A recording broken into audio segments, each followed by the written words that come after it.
адамдын жынысы төрөлгөндө аныкталган биологиялык жыныс катары белгиленип, жарандык абалдын актыларындагы өздүгүн тастыктоочу документтердеги жана башка расмий документтердеги жынысы жөнүндө маалыматтарды өзгөртүүгө тыюу салынат. Мыйзам долбоору менен адамдын жынысын өзгөртүү, башкача айтканда трансгендердикке өтүү максатында жүргүзүлүүчү медициналык кийлүү кишилерге, анын ичинде хирургиялык операцияларга жана гормоналдык терапияларга тыюу салынат.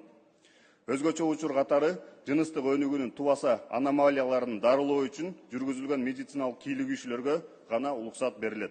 Мындай учурлар врачтык комиссиянын корутундусу жана соттун чечими менен ырасталууга тийиш. Жыйынтыктап айтканда, мыйзам долбоору биологиялык жыныстын өзгөртүлбөстүгү принцибин бекемдөөгө, жарандык абалдын актыларындагы маалыматтардын туруктуулугун камсыз кылууга, үй-бүлө институтун коргоого жана жыныстыгы өзгөртүү максатындагы медициналык процедураларды чектөөгө багытталган.